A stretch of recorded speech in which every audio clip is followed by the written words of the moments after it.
under the blistering August heat of 1827, in the sprawling rice fields that strangled the outskirts of Charleston, South Carolina, horror took shape in human form. The lifeless body of plantation master Josiah Crane was discovered slumped over his mahogany desk inside his private library. His skull shattered so violently that fragments of bone were later found embedded 6 feet away, lodged like shrapnel in the polished wood.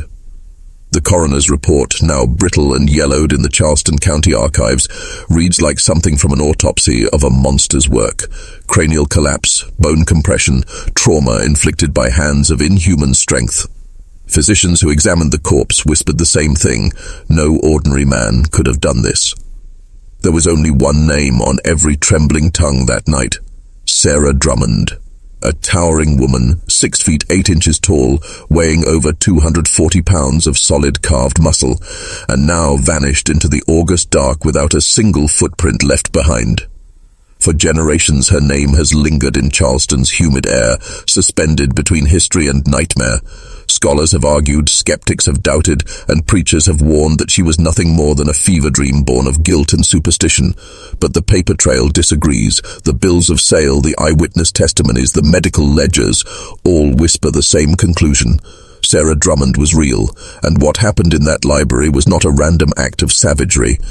It was the final, catastrophic eruption of years of human cruelty condensed into one moment of reckoning. Before we descend deeper into her story, into the night that silenced Charleston's society halls for a century, I have one question for you.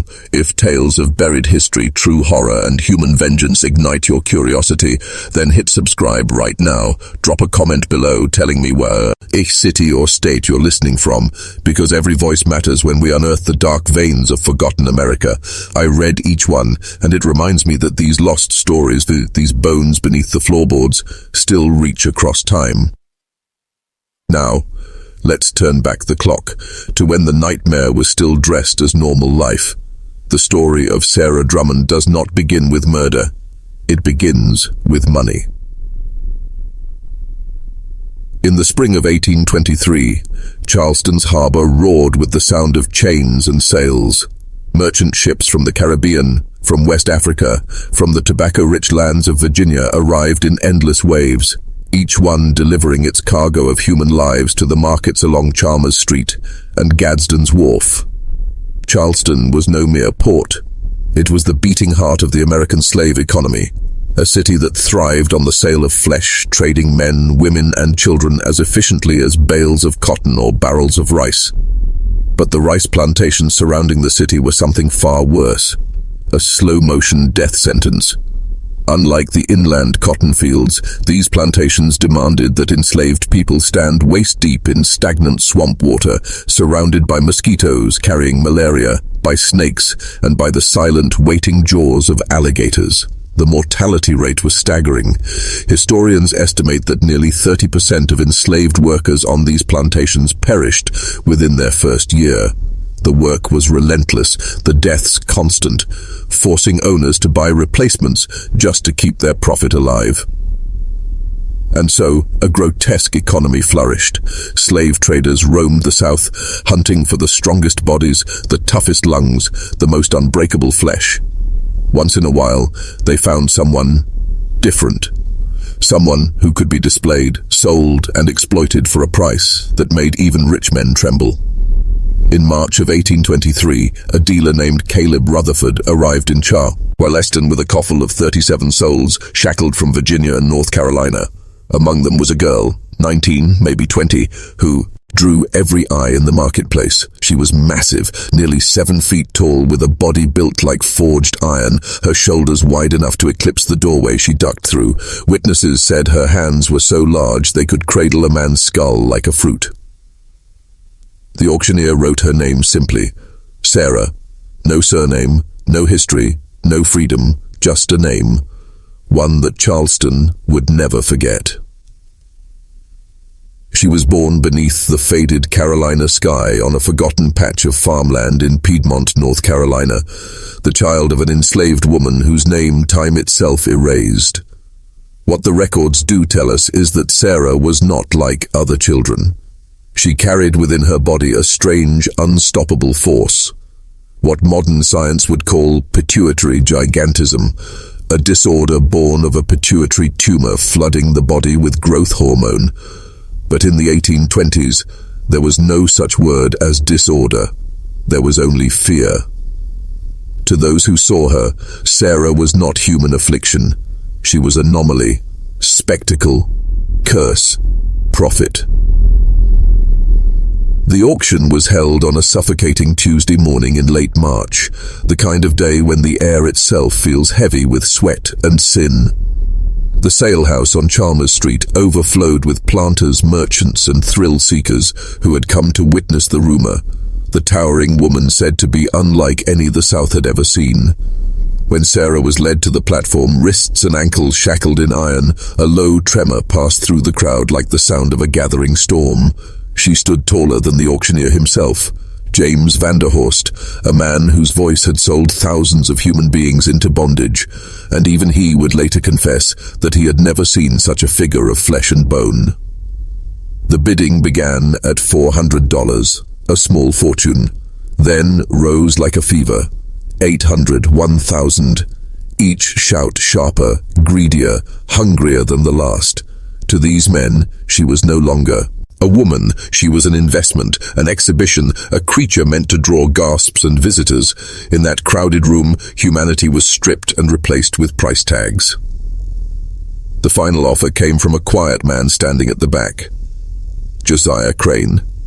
He paid $1,300 for her, one of the highest sums ever recorded for a single enslaved person in Charleston that year.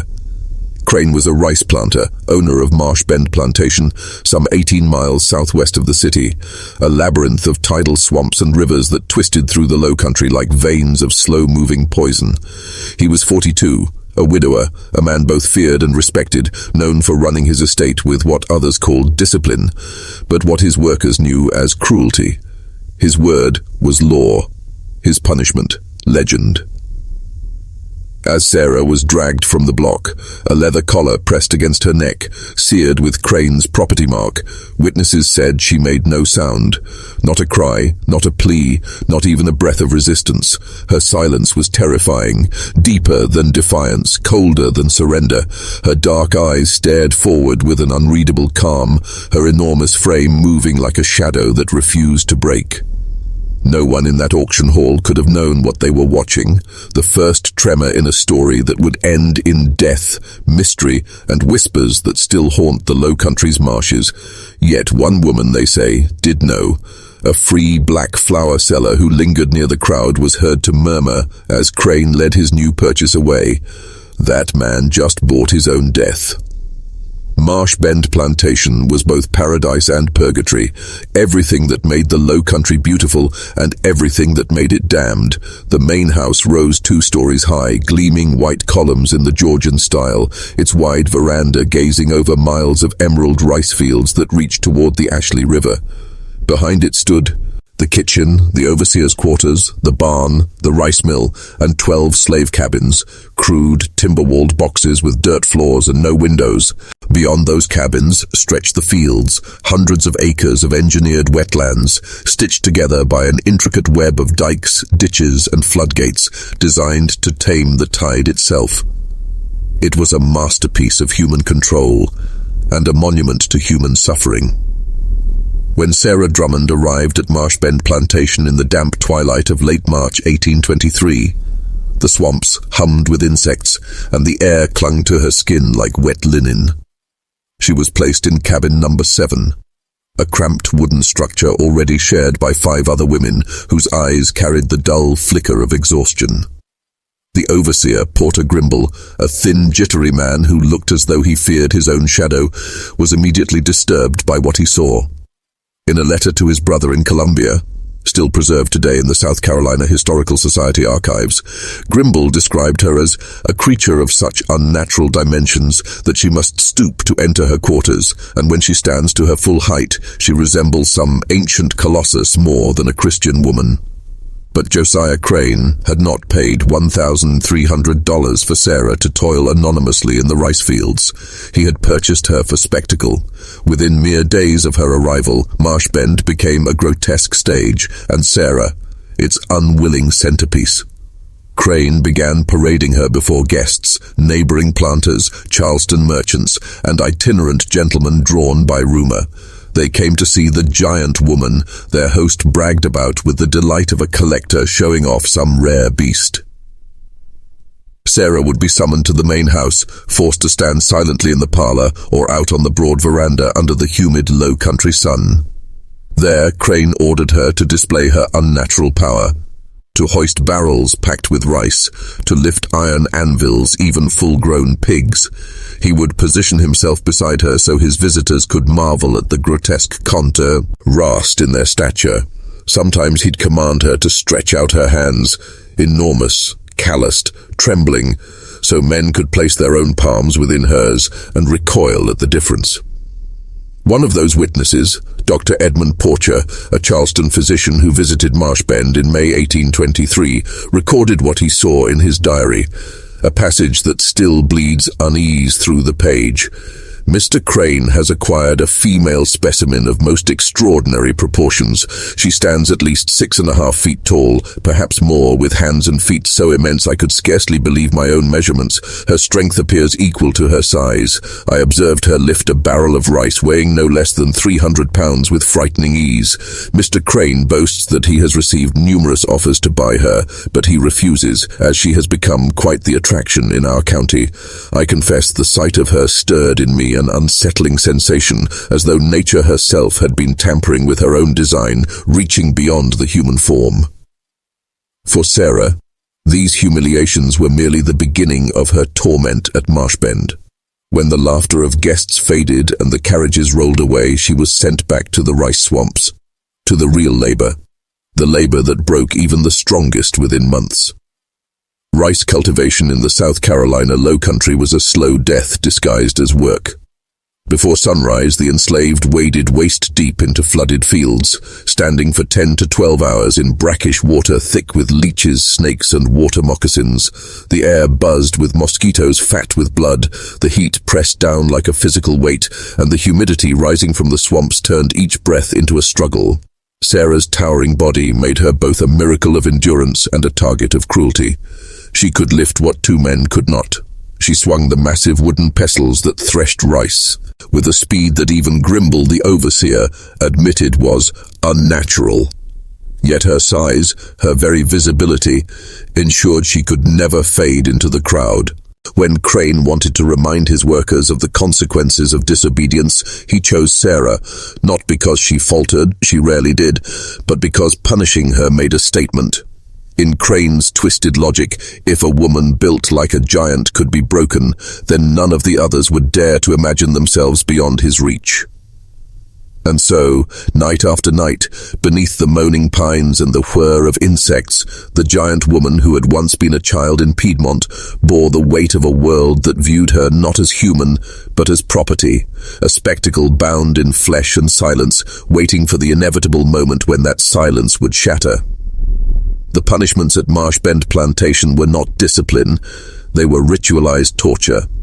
Historical records from South Carolina's rice estates describe them in horrifying detail: the whipping post, where flesh was flayed open by braided leather, the wooden stocks, where limbs were trapped until circulation failed, and worst of all, the buck, a device of deliberate agony. In it, the victim was forced to sit with knees drawn tight against the chest, a stick wedged beneath the legs and over the arms, locking the body into a contorted cage of pain for hours, sometimes until they lost consciousness. Sarah Drummond endured all of these. Overseer Porter Grimble's surviving letters mention at least 3 public punishments in her first year at Marsh Bend: for insolence, for refusal to be displayed, for uncooperative temper. Each time her body bore the lash, each time she refused to scream, and each time she rose again. But Sarah did not shatter as Josiah Crane had hoped. She bent, but did not break. In the years that followed, her legend began to grow among the enslaved. From fragments of testimony later recorded long after freedom came, a clearer image emerges. Sarah became both feared and revered, a woman of immense power, both physical and spiritual. Her strength was unmatched. She could lift the heavy floodgates that controlled the tides in the rice fields, wooden structures so massive that even pairs of men struggled to move them. She carried timber, dragged boats from the marsh, hauled the broken, the sick, and the dying back to safety. But her might was not just mechanical. It was protective. There were whispered stories of her stepping between an overseer's whip and a child too young to work, and taking the lashes herself. Of her carrying workers collapsed from heat stroke across the swamp's burning water. Of her standing between Crane and a mother he was trying to sell away from her infant, immovable as a wall. And that was what they began to call her. Tall Sarah, or simply, the Wall. Because once she decided to stand her ground, nothing and no one could move her. Not pain, not fear, not even Crane. She rarely spoke, but when she did, her words carried weight. Quiet, deep, deliberate. A tone that did not plead or protest, but commanded. In a world that called her property, her voice still carried the unmistakable authority of someone who refused to be owned. By the summer of 1824, Josiah Crane had begun to sense it. The shift, the quiet resistance spreading through his plantation like smoke from an unseen fire. And then came the spark. That July, a Charleston gentleman named Augustus Peaton arrived at Marsh Bend. He had heard rumors of the giant slave woman and came with an offer. $300 for Crane to loan Sarah to his traveling exhibition, a parade of natural curiosities and scientific marvels. The show promised preserved creatures, strange machines, and at its center, Sarah, the living wonder. Crane accepted immediately. The idea of profit and the prestige it might bring him among Charleston's elite was irresistible. He informed Sarah of his plans, expecting his or dare to be obeyed as always. But this time, something inside her had shifted. According to testimony from a house servant named Ruth, who was present that day, Sarah looked Crane directly in the eye and said in a voice barely above a whisper, "I will not go." Crane froze. In 18 months of ownership, she had never refused him outright. He repeated his command, louder, angrier, but Sarah did not waver. Again, the same words, the same calm defiance. "I will not go." Crane's face turned crimson. His composure shattered. He shouted for the overseer and ordered that Sarah be taken to the whipping post at once. What followed would echo through Marsh Bend's cabins for years, retold in hushed tones by those who had witnessed it. The day 4 men, including Overseer Grimble himself, tried to drag tall Sarah to the post, and learned that not even chains, nor flesh, nor fear could bind a woman who had decided she would not kneel again. She did not resist in the way they expected. She did not claw or strike or scream. She simply stopped. Her body became an anchor. Her feet, once instruments of labor, now fused with the earth beneath her. The 4 men strained and shouted. Their fists collided with her flesh, their canes cracked across her shoulders. Yet Sarah did not move. She became immovable, a living monument of defiance. It took 8 men, ropes, and finally the cruel threat of punishing others, of spilling innocent blood, before Sarah allowed herself to walk toward the post. The punishment that followed was merciless. 30 lashes, a braided whip, soaked in salt water, tore into her back with methodical precision. Witnesses later said that not a single cry escaped her lips. Only the whip spoke, only the wet sound of leather against flesh, and the slow spreading stain of blood through the rough cotton of her dress. When it ended, she did not collapse. She did not crawl. She simply stood, unbroken, her back a map of wounds, her spine a colute, human of stone. She walked back to her cabin alone and shut the door behind her. Sarah did not go to Charleston. Josiah Crane, humiliated before his men, sent word to Augustus Peaton that the trip was cancelled, claiming illness as an excuse. But within the walls of Marsh Bend, something shifted. The enslaved had seen that Sarah could bleed, yes, but they had also seen something far more dangerous, that Josiah Crane could be defied and forced to yield. It terrified him. That night, Crane drank himself to silence, and though he never spoke of it, his authority trembled from that moment forward. Over the following year, a fragile tension took root on the plantation. Crane continued to show Sarah to visitors, his prized possession, the giant woman of Marshbend. Yet he no longer dared to take her beyond his land. Sarah kept working, her movements heavy with endurance, her silence becoming something sacred. The punishments did not cease, but they grew less frequent, almost cautious, as if Crane understood that every lash carved away more of his control than hers. Beneath that uneasy calm, however, something darker was forming, an unseen current beneath the still water.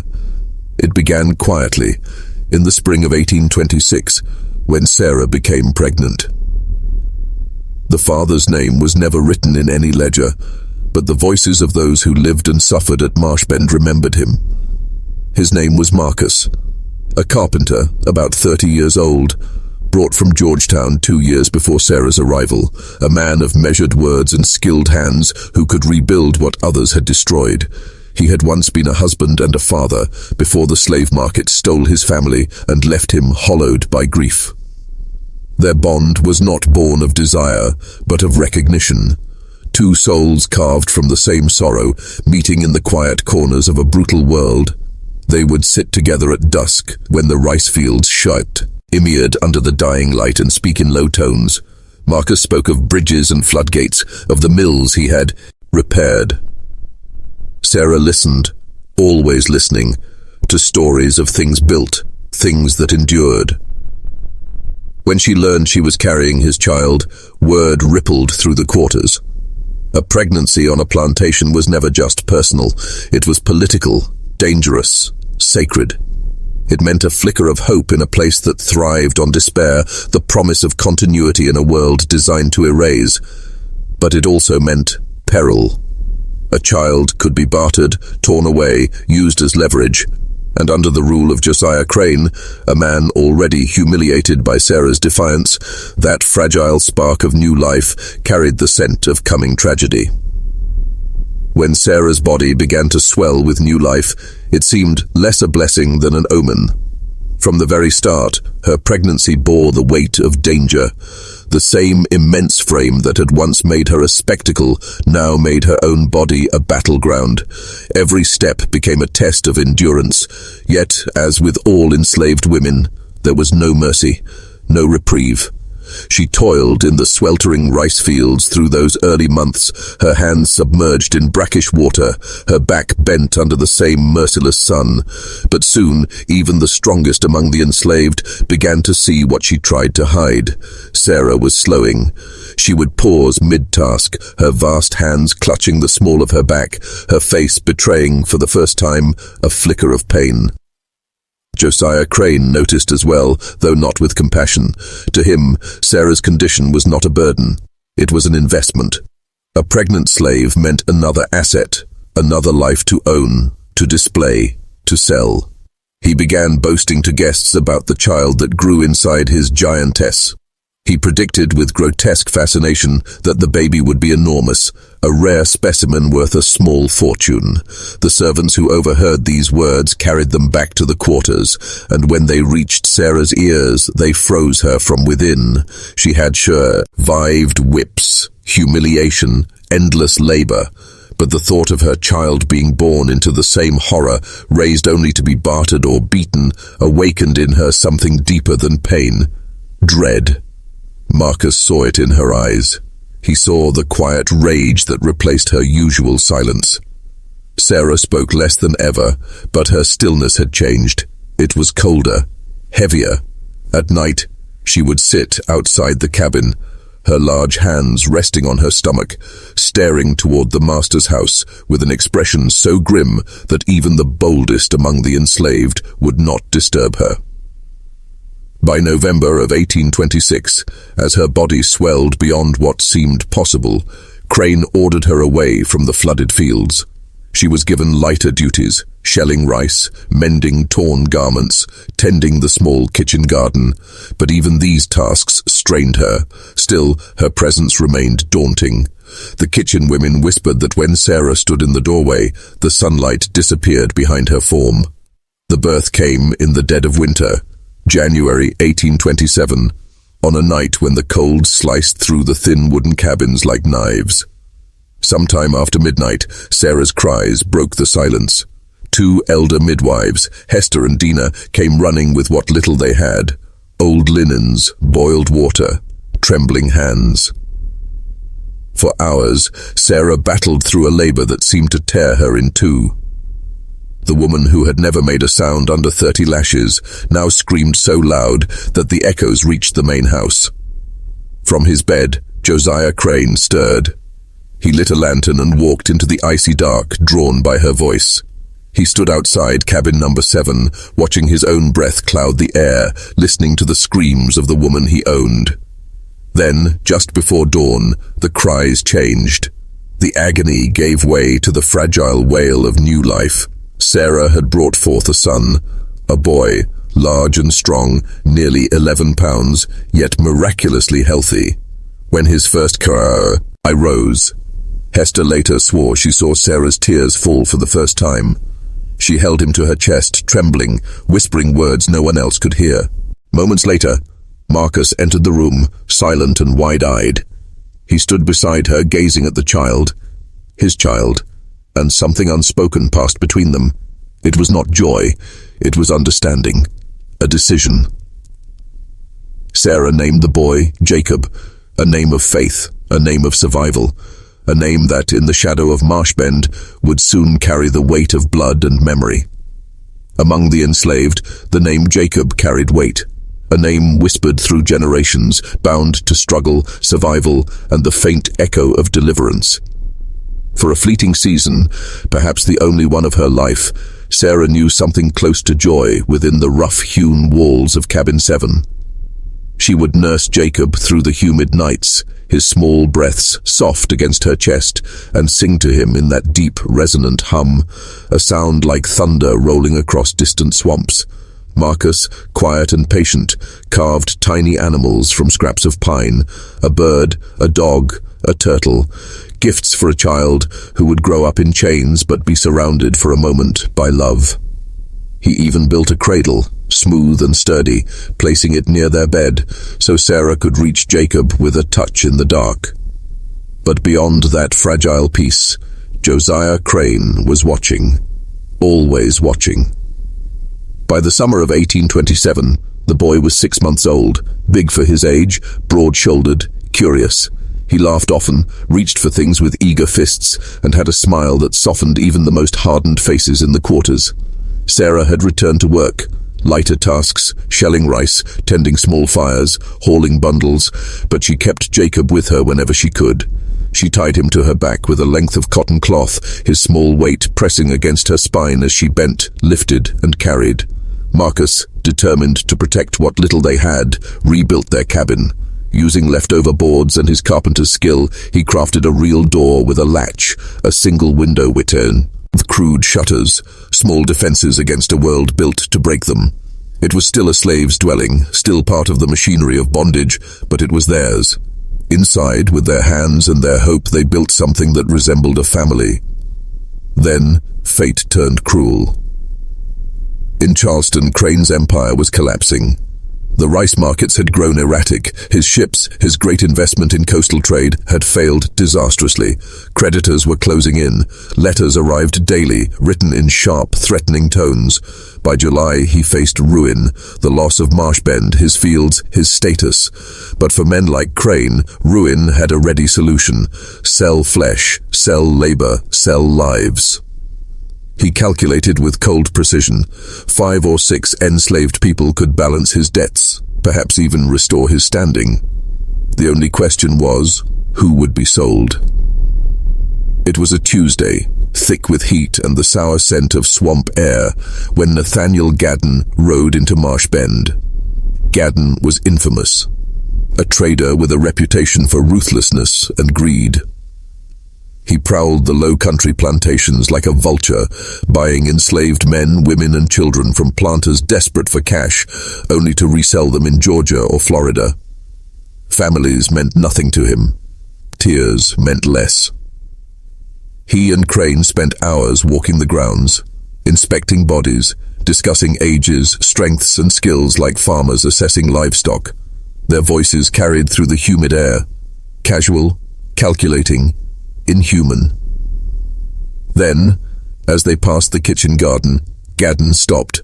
Sarah was there, working under the low sun, her child asleep against her back, the sling swaying gently with her every movement. Gadden's eyes widened. He took a slow step forward. "Lord Almighty," he muttered. "Is that the giant woman I've heard about?" Crane smiled thinly. "That's Sarah, 6'8", strongest worker I've got." Gadden's gaze shifted to the sleeping bodice, handle on her back. "And the child?" "Her son," Crane replied. 6 months, healthy, strong." The trader circled Sarah like a butcher appraising prime meat. She did not look up. Her face was still, carved from stone, but when Gadden said his next words, something inside her turned to steel. "How much for the child?" Her hands froze. The rhythm of her work stopped. She didn't turn, didn't speak, but her entire body went rigid, a mountain ready to rise. And in that still, silent moment, every person nearby, every enslaved man, woman and child within earshot, felt the air itself change. Crane sat still for a long moment. His eyes drifted toward the child in the distance, a tiny bundle of life wrapped in rags and sunlight. "I had not considered selling him separately," he murmured. Gadsden's tone was casual, but his words were barbed with calculation. "I have a buyer in Savannah," he said. "A wealthy family seeking a house servant they can mold from infancy. They pay premium prices for children, light work, good conditions. I could give you $400 for that baby, today." The air between them thickened. Silence pressed down on the field. Sarah had turned slowly, still clutching her hoe, her knuckles white, her face drained of all expression. Only her eyes, dark, bottomless, revealed the storm gathering behind them. 400, Crane repeated. "Today," Gadsden affirmed, his voice slick and confident. "Cash. I take him with me when I leave this afternoon." Peter, one of the field hands nearby, would later tell how Sarah made a low, guttural sound, then something raw, something that did not belong to a human voice. The kind of sound born from a place where words are too small to hold grief. She said nothing, but that sound lingered, trembling in the air like a curse. Crane glanced at her, then turned back to Gadsden. "I need to consider this," he muttered. But everyone who heard that exchange, every man, woman and child within earshot, knew the truth.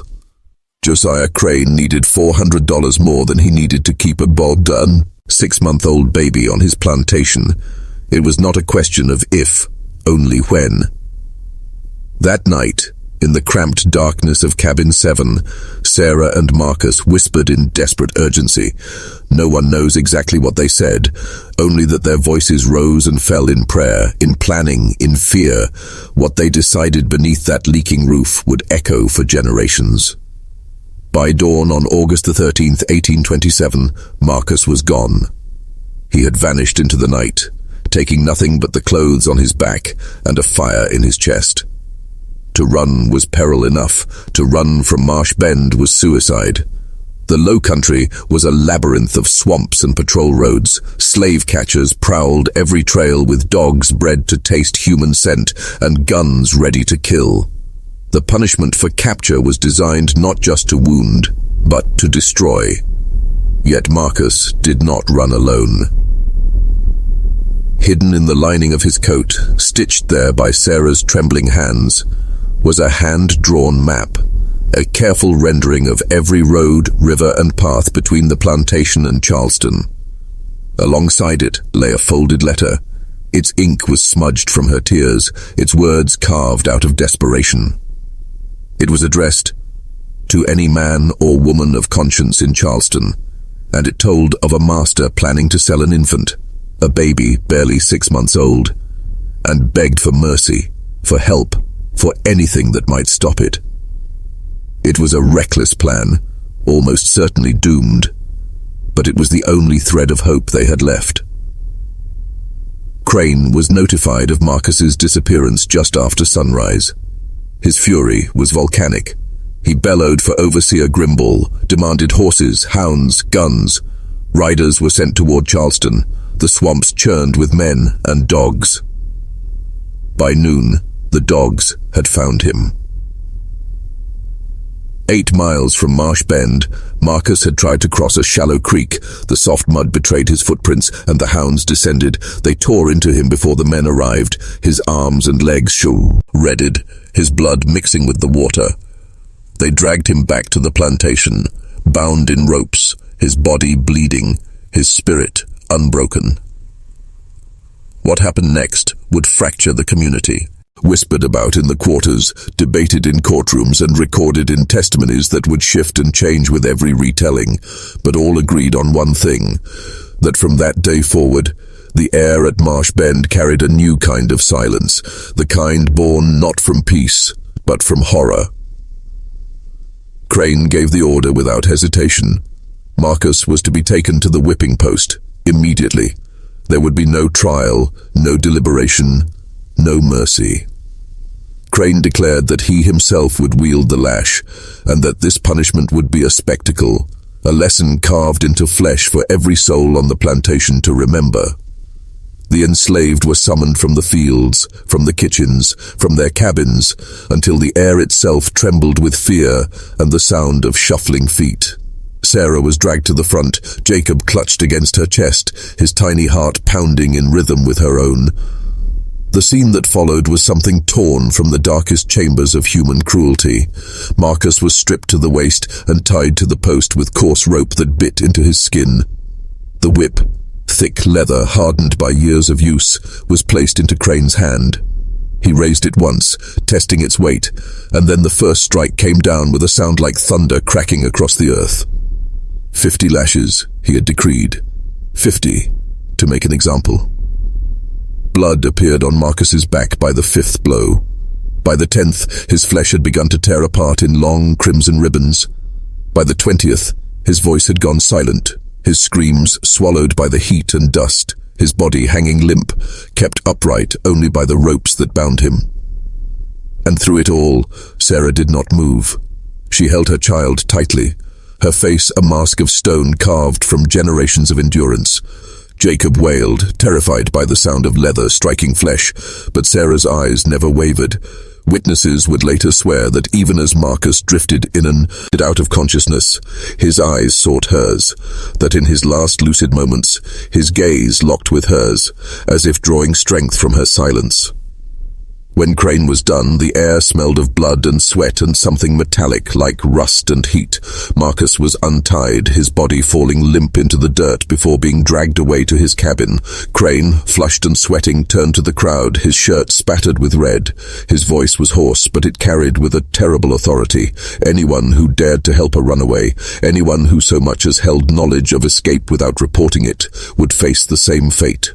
Then, with a single motion of his hand, he dismissed them all, everyone except Sarah. He approached her slowly. She towered over him, yet he came close enough for her to feel his breath when he spoke.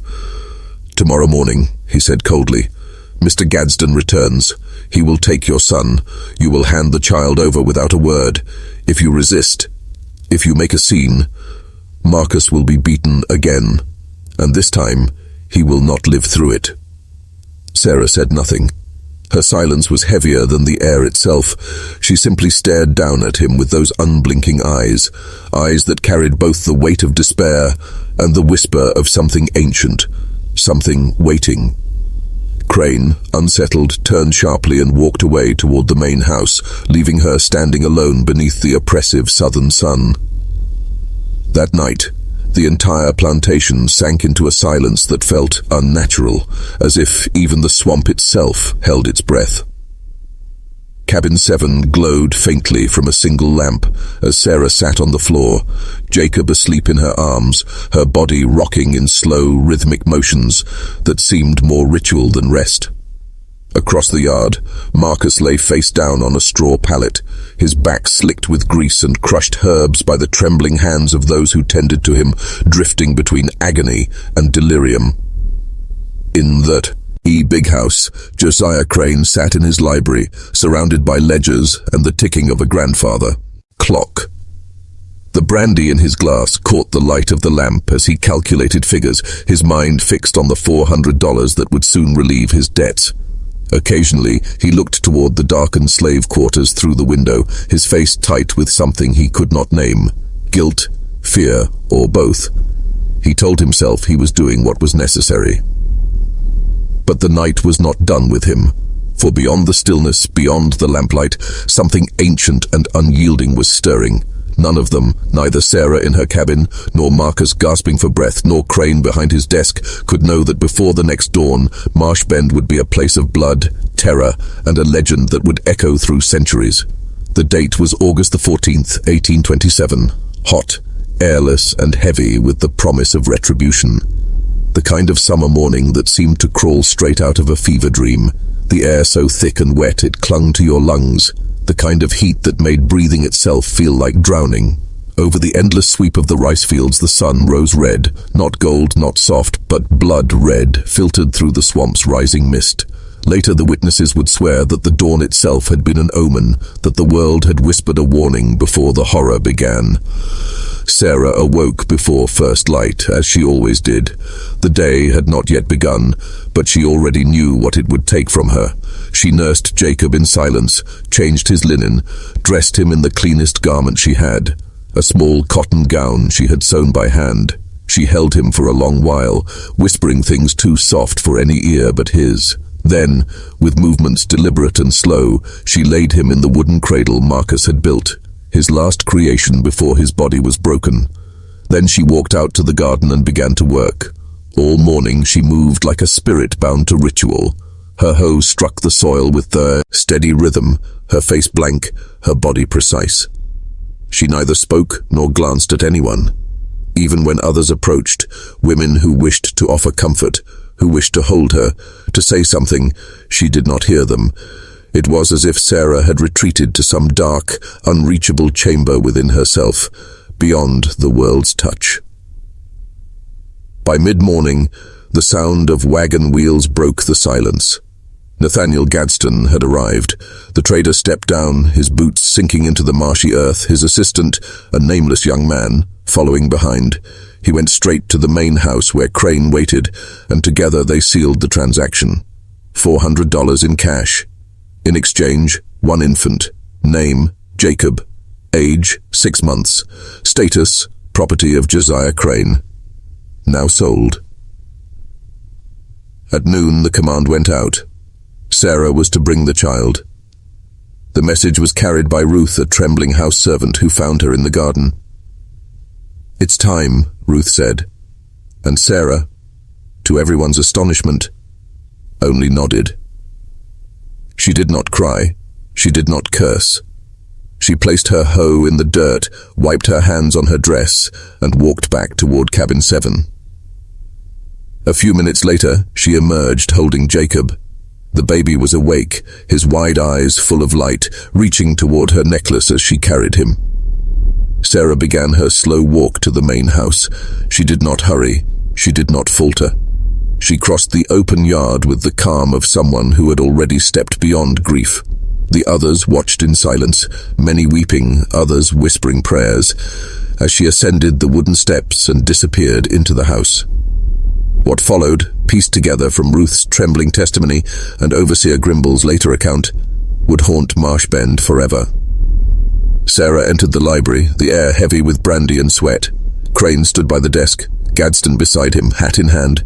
She paused just inside the doorway, holding Jacob close, her arms drawn tight around him. Crane gestured impatiently. "Bring the child forward." She took 3 steps, then stopped. The men waited. She did not move. Finally, Crane spoke again, his tone clipped, commanding. "Sarah, give the child to Mr. Gadsden." Sarah's gaze moved from Gadsden to Crane. Her voice, when it came, was barely more than a breath. "Please." It was the first time anyone had ever heard her beg. Crane's expression hardened like stone. "The matter," he said, "is settled." Under the merciless weight of noon, the air in Josiah Crane's library thickened like tar. Crane's voice cut through it, sharp and commanding. "Sarah, give him the child, now." Sarah's arms tightened around Jacob as though her very bones had fused with his fragile body. Her lips trembled, her voice breaking through the silence, pleading, trembling yet defiant. "Please, I will work harder. I will do anything. Please, do not take my child." For the briefest instant, time itself seemed to recoil. Gadsden shifted uneasily, eyes darting from the woman to the master, as if witnessing something forbidden. Crane rose from behind his desk, his authority flaring like heat from the coals. "You forget yourself. You do not beg. You obey. Hand over the child. This instant." No one breathed. Sarah did not move. The only sound was the faint creak of the cradle by the door and the distant drone of cicadas outside. Then, slowly, agonizingly, she looked down at Jacob. Her lips brushed his forehead. She whispered something no one could hear. A mother's last spell, and then, with hands that trembled for the first time in memory, she extended him forward. Gadsden stepped closer. He took the child. The baby began to cry, a wail so piercing it made even the walls seem to tremble. That sound tore through the room like a blade. For 1 second, Sarah's mask broke. The anguish that flashed across her face was too human, too unbearable, before she forced it back into stillness. Her hands hung in the air, empty, trembling, refusing to believe they no longer held life. Crane, perhaps shaken, perhaps simply eager to end the spectacle, softened his tone. "The child will be well cared for, Sarah. He goes to a good situation. You will work, and in time you may have other children. Now, go back to your work." Her arms lowered, but her gaze rose to meet his. Ruth would later say that Sarah's eyes in that moment were beyond hatred, beyond grief, eyes that had already crossed into another world. Something cold, something final. Without a word, Sarah turned and walked out, through the hall, through the sunlight, down the steps, and across the yard toward the slave quarters. By the time Gadsden's wagon rolled away, Jacob's cries echoing faintly behind him, Sarah stood by cabin 7, still as stone. She did not move. She did not speak. Even as the wagon disappeared down the long road lined with moss-draped oaks, she remained, an unmoving silhouette beneath the dying sun. The plantation's rhythm resumed, hollow and uneasy. The fields buzzed with work, but no one spoke above a whisper. Even the air seemed to know that something sacred had been broken. And through it all, Sarah moved like a figure from another realm, her motions methodical, precise, almost ceremonial. She refused food. She refused comfort. As the evening descended and the sky bled with orange and violet, she finally set her tools aside and walked, slowly, silently, to Marcus's cabin. Inside, the air was heavy with the smell of herbs and blood. Marcus lay weak but awake, his back torn open, his breath shallow. Sarah entered without knocking, without a word. She sat beside him on the dirt floor, her hands resting on her knees. The candlelight flickered across her face, stone, shadow, and silence. And in that silence, something unspeakable was born.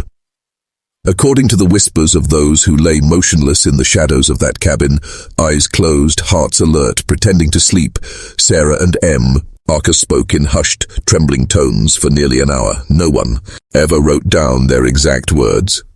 But those who listened said the air itself carried the weight of finality, as if the night were bearing witness to a farewell that neither had the strength to utter aloud. At one point, Marcus reached out and clasped Sarah's hand. They sat like that, unmoving, two souls suspended in the same silent grief for what seemed an eternity.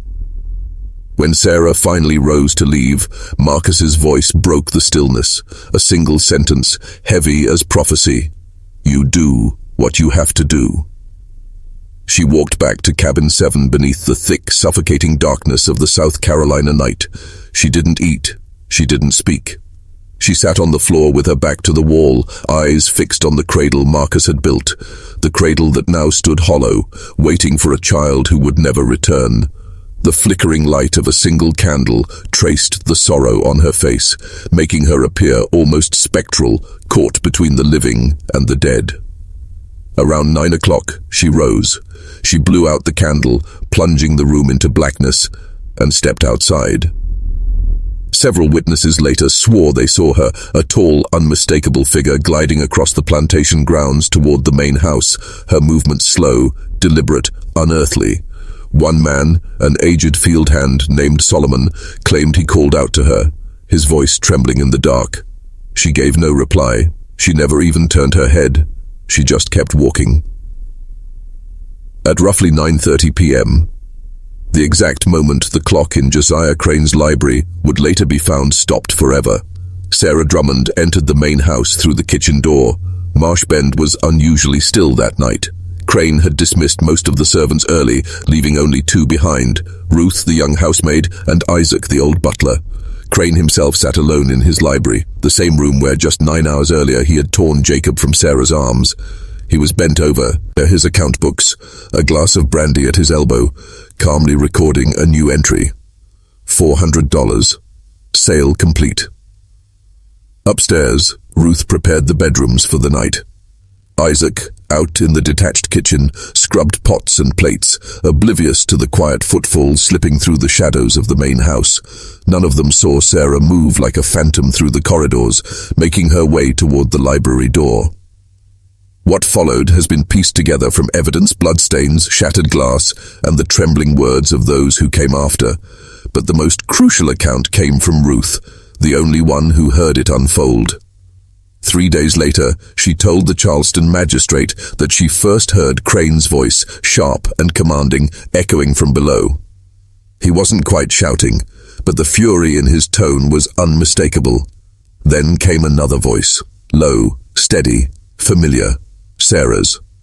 Ruth began to descend the stairs, every step slow, hesitant, as if the house itself warned her not to continue. Halfway down, Crane's rage split the silence. "How dare you enter this house? Get out immediately, or I will have you whipped until you cannot stand." Sarah's reply was too faint for Ruth to catch, but whatever she said struck him like a blade. His voice rose again, filled with venom. "The child is sold. The matter is finished. You have no rights here. You own nothing, not even yourself." Then came a sudden scraping sound, a chair dragged violently across the floor, and after that, a pause. When Crane spoke again, Ruth said, his voice had changed, higher, frightened. "Stay back. Do not come closer. I am warning you." Crane's voice shattered the stillness of the house, rising in panic, trembling on the edge of hysteria. Ruth, frozen halfway down the stairs, felt something ancient and instinctive inside her, terror mixed with the terrible pull to see. She edged closer, until through the half-open door of the library, she caught sight of what would haunt her dreams for the rest of her life. Sarah stood in the center of the room like an apparition, her head nearly grazing the ceiling beams. The flickering lamplight threw her shadow across the walls, stretched, immense, monstrous, like something the human mind could barely comprehend. Crane was pressed against his desk, his complexion ghost-white, eyes wide with disbelief. One trembling hand groped behind him, searching desperately for the drawer handle. The lamplight danced across the papers, the glass of brandy, the open account book that still listed the sale of her child. "I want my son back," Sarah said. Her voice was not raised. It was steady, chillingly controlled, each word echoing like a verdict. "Impossible," Crane snapped, though his voice quivered. "He is sold. The law supports me. You are my property, and that child was my property. I had every right to. I want my son back." That single repeated sentence sliced through his words like a blade. His hand found the drawer. He wrenched it open and pulled out the pistol he kept hidden there, a polished, ivory-handled thing meant more for intimidation than use. He raised it with both hands, the muzzle shaking violently. "I will shoot you if you take another step," he hissed, voice breaking. "I swear before God I will shoot you where you stand." Sarah looked at the gun. Then she took one step forward. "Stop!" Crane screamed. "I will do it, I will." But she took another. Now she was close enough to touch him, the lamplight glinting off the blood beginning to soak through the sleeve of her dress, blood that had not yet been shed. Crane's finger tightened on the trigger. The pistol fired. The explosion inside the room was deafening. Ruth screamed as the gun's flash illuminated the walls in a burst of orange fire. When the smoke drifted upward, the impossible revealed itself. Sarah was still standing. The bullet had torn into her left shoulder, punching through flesh and bone, but she had not fallen. Her body had barely flinched. Blood seeped down her arm, spreading like ink, yet her face betrayed no pain, only that same terrible calm. Crane's hand dropped. He stared at her as if staring at death itself. His lips moved soundlessly. He fumbled to reload, but his fingers were shaking too violently to find the hammer. Sarah reached forward and seized the pistol from him, her grip unyielding, effortless. She threw it aside. It struck the wall with a metallic scream and fell useless to the floor. "Where is my son?" she asked. I don't know," Crane stammered, his voice barely audible. He was cornered now, pressed against the desk, nowhere to run. "Gadsden took him. I don't know where." But Sarah did not move. The lamplight flickered once more, and Ruth swore the shadows themselves seemed to bend toward her, as if the entire house were holding its breath. He swore, his voice trembling, broken, that he did not know. Sarah stood motionless, staring down at Josiah Crane. The blood from her shoulder dripped rhythmically to the floor, soft, deliberate, like the ticking of a clock counting down to judgment. When she finally spoke, her tone was so faint, Ruth could barely catch it through the door. "You took everything from me," she said. "You took my body, my labor, my dignity, my child. You took everything. What do you have left to take?" Crane's voice cracked into a pleading whisper. "Please, please, I can get him back. I can find him. I swear I can." But Sarah was no longer listening. The last human thread inside her had snapped. What stood before Crane was something else entirely, something shaped by centuries of pain and powered by a grief no language could contain. She reached forward with both hands and gripped Crane's head, those immense hands wrapping around his skull as though holding a piece of fragile fruit. He gasped once, tried to scream, but the sound never came. Ruth turned and fled, her own scream echoing through the corridors as she burst into the night. Behind her from the library came a sound that would haunt her for the rest of her life, a wet, terrible crack, like a melon splitting open under pressure, followed by the dull, heavy thud of a body hitting the floor. When Overseer Grimble and 2 other men arrived minutes later, rifles drawn and hearts pounding, the house was silent. They entered the library expecting chaos, expecting a struggle. What they found instead was stillness. Josiah Crane lay sprawled beside his desk, eyes fixed on the ceiling in eternal shock. His skull was crushed, the bone caved inward, his blood spattered across ledgers, books, and the wall behind him. The violence was not random, it was surgical, absolute, the imprint of hands that had wielded unthinkable strength. Sarah Drummond was gone. The window behind the desk stood open, the curtains stirring in the swamp wind. A dark trail of blood led from Crane's body across the floorboards to the sill and vanished into the night beyond. For a long time, no one spoke. The overseer's men simply stared, unable to reconcile what they saw with what they believed possible. Then Grimble barked orders, one man to ride for Charleston and alert the authorities, another to gather the enslaved men and form a search party. Guards were posted at every door, every path, every edge of the property. But even as he gave those orders, Grimble knew the truth. No search would ever find her. The swamps of Marshbend were a labyrinth of black water and moss, a graveyard for anyone who dared its depths, and Sarah Drummond, wounded, grieving, and now a murderer, knew those swamps better than anyone. She had vanished into them like smoke. Within the hour, the search began, wild, uncoordinated, desperate. But in the heavy stillness that followed, it already felt like chasing a ghost. The hunt began like a fever. Men with torches and dogs poured into the swamps, shouting, stumbling through mud and thorns, the flames of their lanterns flickering like the last light of reason in a place swallowed by night. The blood trail was easy enough to follow at first, thick droplets staining the path that led from the main house, through the rice fields, and into the waiting black of the tree line. But once the ground turned soft and treacherous, the swamp consumed everything. The prints vanished, the trail dissolved, the earth itself seemed to swallow her whole. In the choking darkness, tangled vines brushed their faces, insects screamed in their ears, and the dogs, usually fearless, whimpered at the edge of the water, refusing to go further. By dawn, the searchers staggered back toward Marsh Bend, their clothes soaked, their torches burned down to embers. They had found nothing, no body, no clothing, no sound of struggle, only that terrible blood trail that ended abruptly at the swamp's edge, like a single sentence cut short, mid-breath.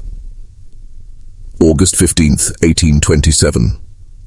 The sun rose cold and indifferent over a plantation steeped in dread, and just when Charleston thought the horror at Marsh Bend had reached its conclusion, the investigation began, and what it uncovered would stain the city's conscience for generations. If this story is gripping you, share it with someone who can handle the darkness. Hit like. Subscribe. Because what comes next is not the end. It's the beginning of a legend written in blood and silence. That same afternoon, the Charleston authorities arrived. Leading them was Magistrate William Huger, flanked by Sheriff Alden Briggs, 2 deputies, and a physician, Dr. James Prello. They found Marsh Bend in chaos, enslaved families trembling in fear, the overseer pale and incoherent, and a crime scene that seemed more nightmare than reality.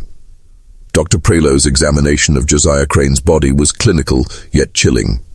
His report, still preserved in the Charleston County Archives, details the cause of death as massive cranial compression resulting in multiple fractures, instantaneous brain hemorrhage, and immediate death.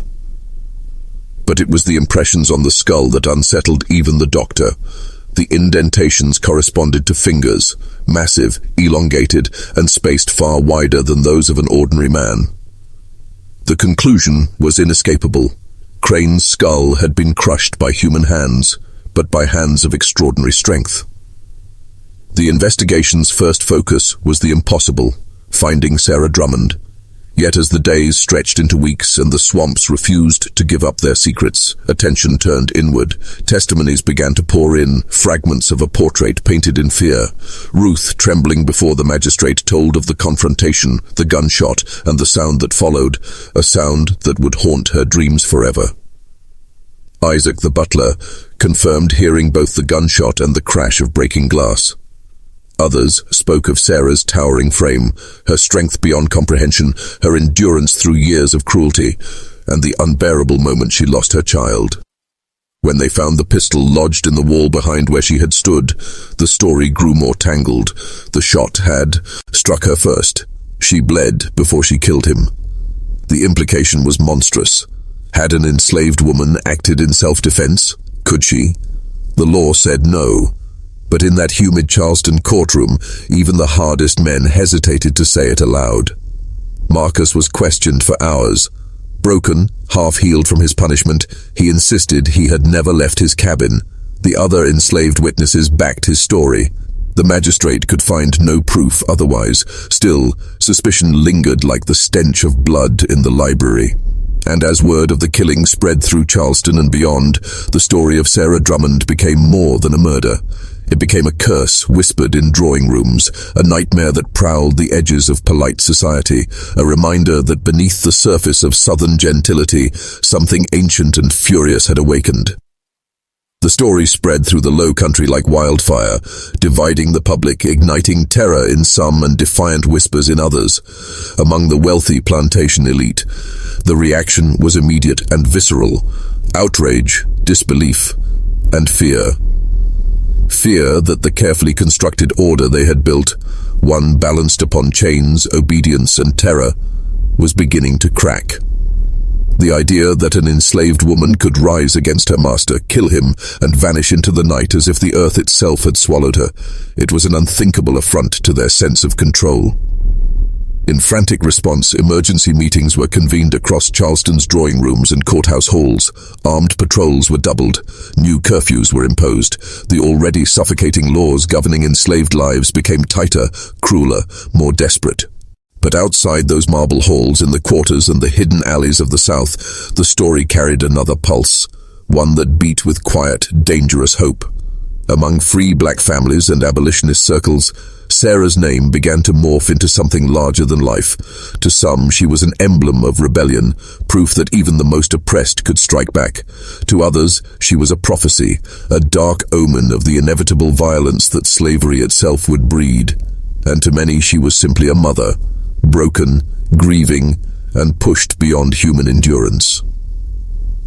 For weeks, the search dragged on, stretching far beyond Marsh Bend. The Low Country's marshes and rivers echoed with the calls of bounty hunters, slave catchers, and bloodhounds. Rewards were offered, each one higher than the last. Reports trickled in from distant places, a towering woman seen near the Santee River, a giant figure glimpsed on a road toward North Carolina, a woman of uncommon height begging for food at a rural church. But each rumor dissolved into nothing. Every trail led to silence. It was as if the swamps themselves had claimed her, absorbing her into their murky, eternal depths. Then, in September of 1827, the impossible happened. A letter appeared at the Charleston magistrate's office. No seal, no return address. It had been left anonymously at a post office in Columbia, more than 100 miles away. The handwriting was uneven but clear, the spelling crude yet deliberate. Its message was chilling in its simplicity. To those seeking the woman Sarah, I am not dead. I will never return. I am going north to find my son. If any man tries to stop me, he will meet the same fate as Josiah Crane.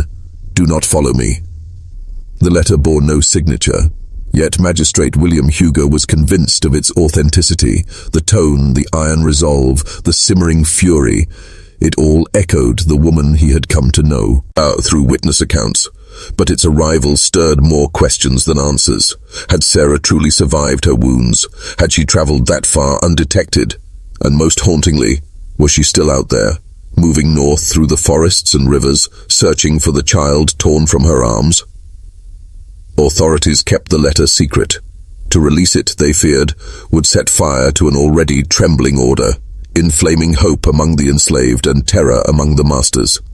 Quietly, they circulated copies among slave catchers, warning them to watch for a towering woman asking about a boy named Jacob, sold in August. Their search led them to Nathaniel Gadsden, the trader who had sold the child. Under questioning, he confirmed the unthinkable. Jacob had been sold to a family named Hafford in Savannah, Georgia, for $500, just 2 days after leaving Marsh Bend. The Haffords were soon contacted, but what they revealed next would twist the story into something far darker than anyone had imagined. Know what to make of his story. But I have ordered new locks for the storehouse and doubled the night patrols. By the time the 1840s arrived, Sarah Drummond was no longer merely a fugitive. She was a legend whispered between the lines of history, a name that carried both dread and defiance. Mothers would hush their children with warnings not to wander into the swamps, lest Sarah find you. Yet in the same breath, those same mothers, especially among the enslaved, would tell their little ones that Sarah was out there still, walking the borderlands between this world and the next, hunting for her stolen child, striking terror into the hearts of those who traded in flesh. In Charleston, Savannah, and beyond, the elite dismissed these accounts as superstition, but among the oppressed, the story of Sarah became a fire that refused to die, a whispered prophecy that one day every chain would break. For many, she was not dead at all. She had simply transcended, a spirit of vengeance and maternal love that moved unseen through the trees and rivers of the South. Even lawmen spoke of her in uneasy tones. In 1847, a sheriff in Beaufort County recorded in his ledger the words of 2 deputies who claimed to have found strange footprints along the Combahee River, prints far larger than any man's, leading from the riverbank into the fog and vanishing where the reeds thickened. We called out, one deputy testified, and a voice answered from the dark, soft but powerful, a woman's voice, saying, "He is mine." Then it was silent again. By 1850, the myth had overtaken the truth. Songs were sung about her in the fields, songs forbidden by overseers, but carried in the breath of the night wind. Some called her the mother of the swamps, others named her the giant widow, and some whispered only, the one who walks. What began as the story of one enslaved woman's vengeance had become something far greater, a living ghost haunting the conscience of the South. Whether she had perished in the marshes or wandered north in search of her son, no one ever truly knew. But her shadow lingered, in every frightened plantation owner who checked the window after dark, in every whispered prayer of an enslaved mother rocking her child to sleep. Because somewhere, beneath the cypress canopy and the drowning songs of the swamp, Sarah Drummond's story had taken root, and every creak of the branches, every ripple in the black water carried the same warning through generations. I am not dead. I am still searching. In truth, Samuel Gillard's account marked the beginning of a transformation. Sarah Drummond ceased to be just a woman and became something larger, something spectral, half myth and half memory. Gillard confessed he didn't know whether to trust his overseer's trembling account or dismiss it as the hallucination of a whiskey-soaked mind. Yet he admitted one thing: the man had been shaken to his core, and this was not someone prone to superstition. The legend, it seemed, had a heartbeat of its own. Among the enslaved, Sarah's name was whispered like a forbidden prayer, not spoken loudly, but carried in the rhythm of secret songs, hummed in code beneath the crack of overseers' whips. In those veiled lyrics, Sarah was no longer a fugitive. She was a protector, a towering spirit who haunted the swamps, shielding the hunted and avenging the fallen. They called her the woman who walks between trees, the shadow who struck back. To the white South, however, Sarah became a story of terror, a warning told by trembling firelight. In plantation parlors, she was invoked to frighten children and justify cruelty. Rumors twisted her humanity into monstrosity. Some said she had gone mad, prowling the swamps, devouring those who crossed her path. Others claimed she had grown into a giant, feeding on vengeance and blood. These tales, grotesque, absurd, revealed the deeper truth they feared to admit, that the institution they built on human suffering was rotting from within, and that the rage it had sown might one day rise and consume them. In the North, among free black families and abolitionist circles, the legend evolved again. There, Sarah was not a ghost. She was a hero, a mother-turned-liberator whose defiance had torn a hole through the moral order of the South. They said she had escaped through the forests, crossed the Mason-Dixon line, and become an unseen hand on the Underground Railroad, leading the lost to freedom under cover of night. Some swore she reached Canada and found her son. Others believed she never stopped searching. The truth, of course, was likely neither miraculous nor monstrous, but human, raw, and unbearably tragic. What is known is that Sarah Drummond was never captured, never buried, never seen again with certainty. I have examined every record, every brittle page, every sworn testimony, every half-burned scrap of evidence. And while history leaves us with more silence than answers, the trail it provides tells a grim story. The wound Sarah took that night, the musket ball that tore through her shoulder, was mortal. Dr. James Pello's report described heavy blood loss, the kind that would lead to infection within days if untreated. Alone, hunted, and bleeding, Sarah's chances of survival were almost non-existent. Most historians agree she likely fled deep into the swamps, perhaps following the waterways where dogs could not track her scent. But there, surrounded by darkness, heat, and decay, she would have succumbed, her body claimed by the swamp's endless appetite. In that humid wilderness, death leaves no monument. The alligators, the wild hogs, even the soil itself erase every trace. It is the rational conclusion, cold, clinical, unromantic. And yet, the story refuses to end there, because the letter was real. Someone wrote from Colombia, more than 100 miles away, in words that only Sarah could have known.